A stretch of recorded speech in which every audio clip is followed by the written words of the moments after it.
Welcome to the Communicating Capital podcast, where finance and communication get a fresh perspective.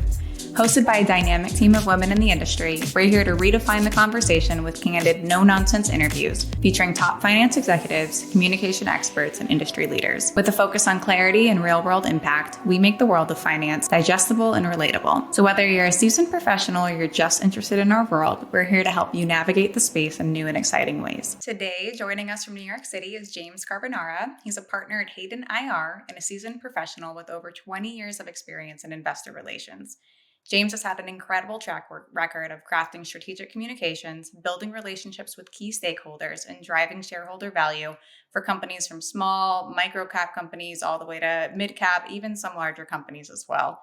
His expertise has helped numerous companies enhance their corporate visibility and attract capital. So James, it's great to be speaking with you today. It's great to be speaking with you, Jessica. Congrats on the podcast. Way to take your passion and make it happen. I'm so excited to be a guest today. I'm so excited because James, I just said you've had 20 years of experience in IR. Can you tell us a little bit about your journey from, I don't want to say from start to finish, but pretty much want to hear your whole background if that's good with you. Absolutely. I'll try to get you there. And you're so kind again. In terms of journey, I graduated from Villanova University with a degree in economics. Then I worked in commercial banking for 2 years. And a friend of mine, he was working at an investor relations, public relations firm, and he gave me his boss's book, and I read it. And what I was able to find out was that, for me personally, if I like a piece of music, I like to tell people about it. If I like a film, I like to tell people about it. If I like a book, I like to recommend it. It seemed to me that investor relations was the same thing, just with publicly traded companies. And so I interviewed, I got hired, and I worked at the firm for 7 years. And then I had the opportunity to join Hayden IR, where I've been for the last 13 years. And so 20 years in investor relations. And, throughout my career, I've had the opportunity to introduce investors to meatball companies and pizza companies and wine companies and technology companies and healthcare companies, and as well as a marketing super group that we both know that represents some of the biggest names from Tom Cruise to Bruce Springsteen to Rachel Ray and more. So it's been a lot of fun. I was very lucky to find something I was passionate about and enjoyed early on. I've stuck with it ever since. And, I just love waking up every day, helping companies to achieve their IR goals. I love that so much. And 20 years is a long time to be in IR. How has the role evolved from 20 years ago to now? I'm sure quite a lot. Yeah, I think most people will say that it's gone from a communications role to a more strategic role. Okay. And, I would just add that when I was starting out, there wasn't Twitter, there wasn't Substack, there wasn't Seeking Alpha, there wasn't virtual conferences or Zoom.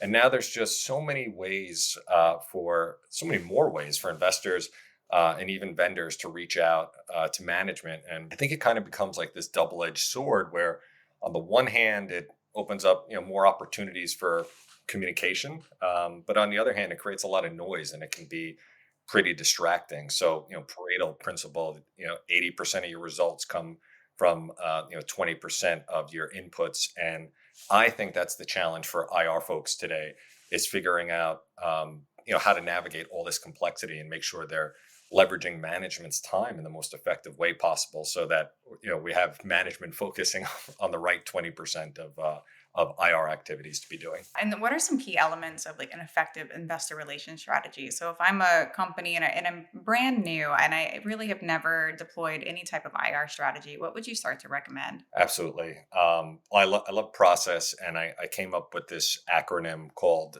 PACER, PACER.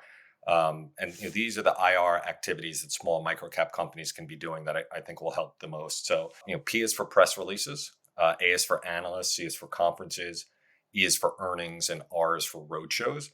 And I believe that an effective investor relations strategy has you doing a conference a quarter, a roadshow a quarter, and your earnings each quarter, part and parcel with the press releases and engaging with analysts. And that allows an IR firm to shine a light on companies as they're performing. And, I really do believe that an efficient cadence of that IR activity, and if you were counting, it translates to a high impact moment every month. I think that's most effective.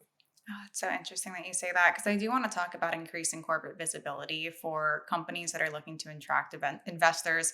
So we have the PACER strategy that you say. Is there anything else that you think that would be of value to these companies, especially in today's competitive market? Yeah, well, I think the key word you just said is competitive, right? And there's thousands of publicly traded companies that are out there, like, trying to vying for, limited dollars, finite Right. dollars from investors. And I like to use a an analogy about the lottery. Whenever the lottery gets to $1 billion, invariably I play it. That's because I start seeing it in the newspaper, either digitally or in print form. We talk about it as a household, and I buy the ticket, right? And if that message wasn't served up to me, I wouldn't have bought that ticket.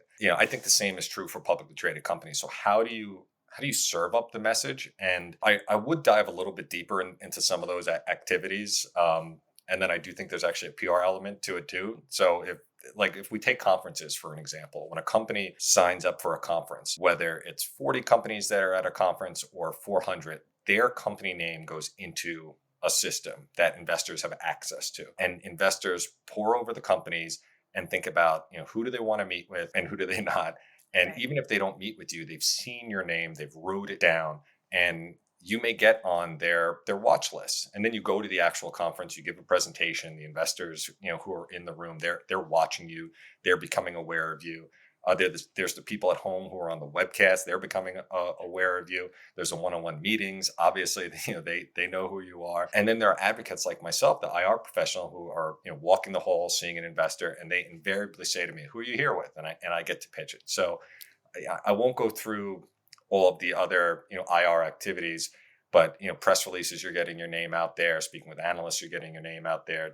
Doing earnings, you're getting your name out there. Roadshows, but there is also, I think a PR element. I think when you partner with PR firms, I mean, I was talking about the lottery, getting into the newspaper. If these publicly traded companies can get into some of the media that investors are looking at, whether it's newspaper or radio or podcasts. I think that's another way to get seen and for investors to potentially buy you. And not to make you blush, I'll wrap with this on the question, but partnering with firms like Elevate New Media in particular has been a great asset for Hayden IR. You've done an immaculate job managing the traditional and digital channels, and also securing coverage. We had a client on Bloomberg together, also on Schwab. You guys have done an excellent job. So I think choosing a PR partner wisely can make all the difference in getting better corporate visibility.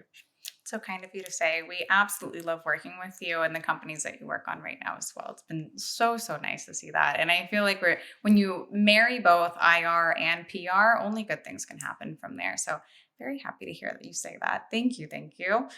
Something that I want to talk about is more of like from a macro level. So like we're looking at interest rates that have been so high lately. So investors might not be putting their dollars in small cap, micro cap companies anymore. What do you do? Like why is that? And like what can companies do to make that a little bit easier on them moving forward? Is it all down to strategy, like you were saying before? Well, I mean, listen, if there's a single word, it's performance. And I think, and listen, liquidity has definitely, at times come out of the market because we're not at zero interest rates. Money isn't free, and the number one thing that I start to hear from small and micro cap companies is that nobody knows about us. If only investors were aware of us, we'd have a higher valuation. So I think the question really becomes then, how do you get known?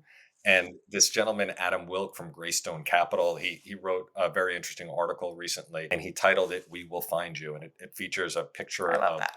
Liam Neeson from the movie Taken. I don't know. Have you seen that one? Absolutely. Okay. Absolutely. All right. So, he's a guy with a particular set of skills, ex-Navy SEAL or something like that. Daughter gets kidnapped, and he's this tense phone call with the kidnapper, and he, ominously declares, "If you let my daughter go, I will never come looking for you. But if you don't, I will find you."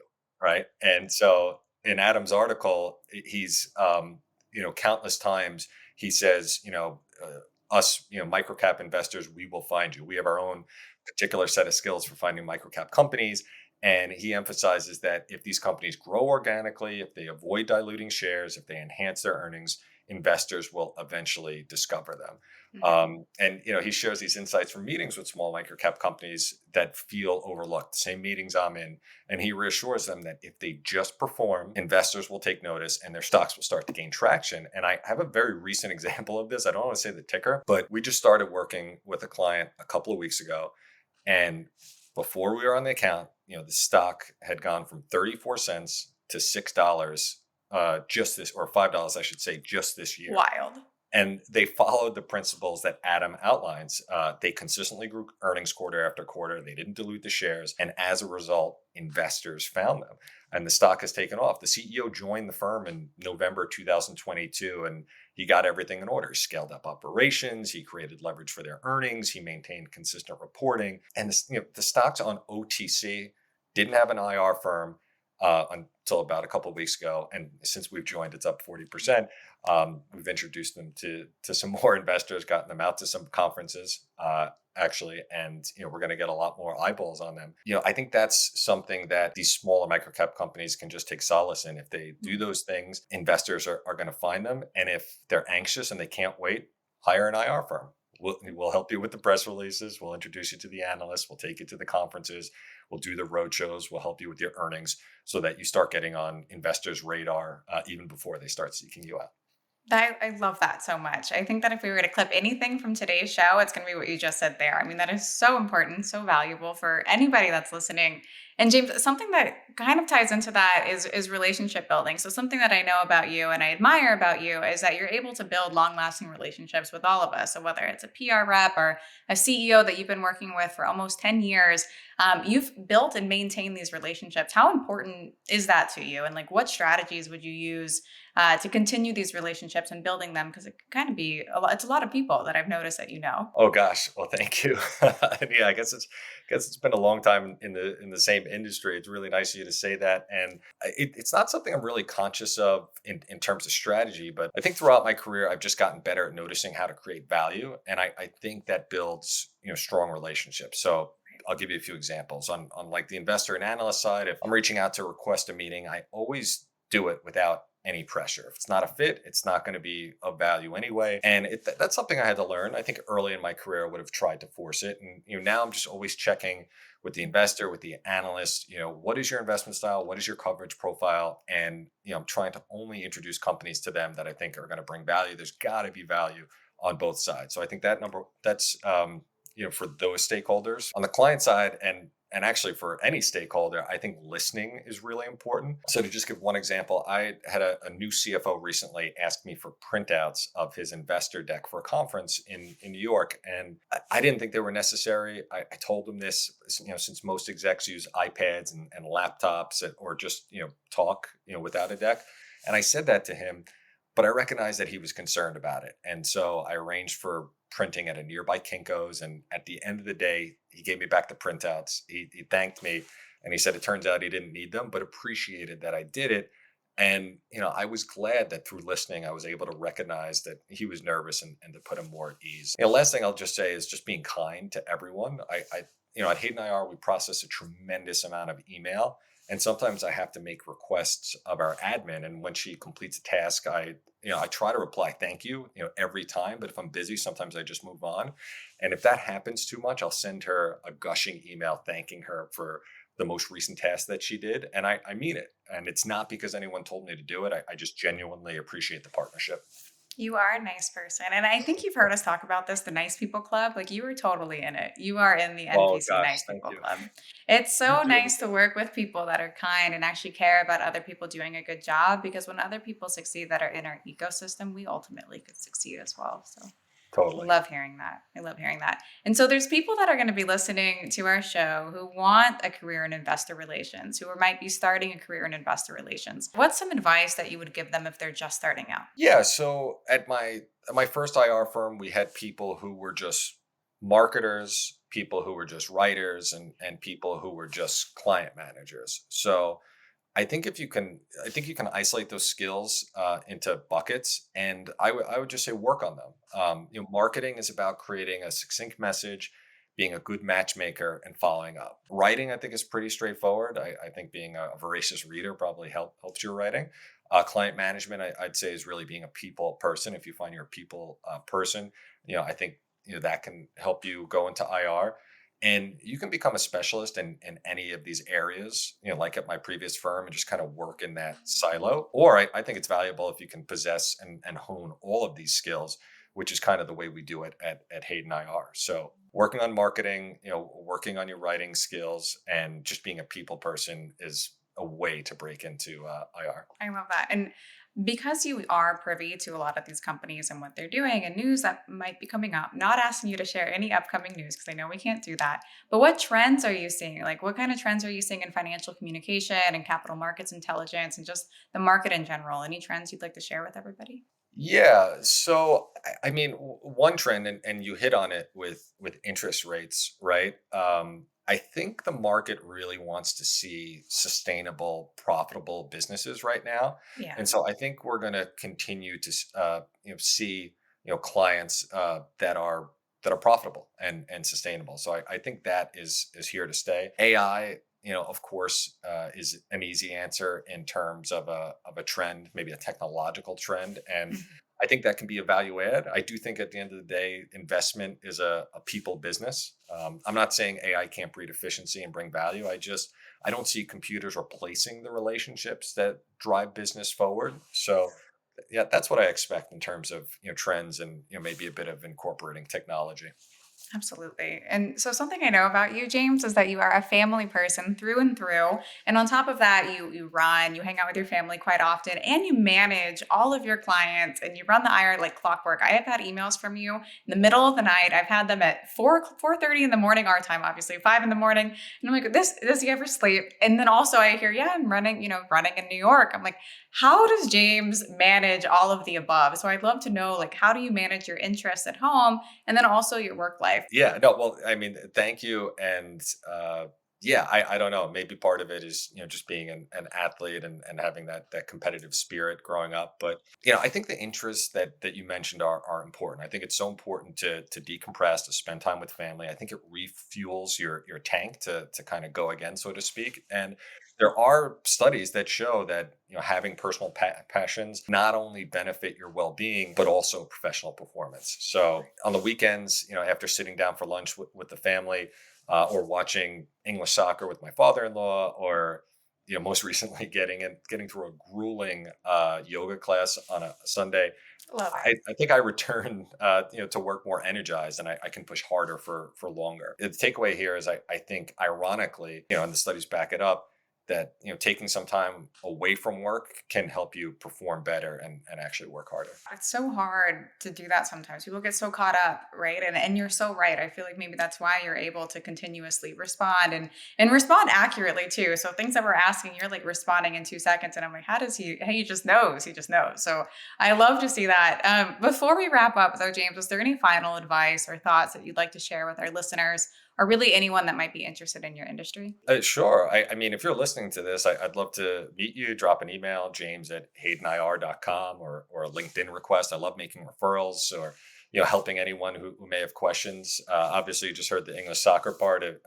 So if you like English soccer, that'll give us something to talk about. And go check out Jessica's socials. I saw your LinkedIn, your Twitter, your TikTok, your YouTube. You had all of it ready. So go subscribe to that and listen to this podcast. I'm so excited to hear the program and see what develops. I think it's very much needed in our industry, and I think it's going to be a huge value. So go do that. You're so awesome, James. Thank you so much for joining us today. I loved it. Thank you. For our listeners who want to learn more about James's work or connect with him, be sure to check out the links in our show notes. As always, thank you for tuning into Communicating Capital.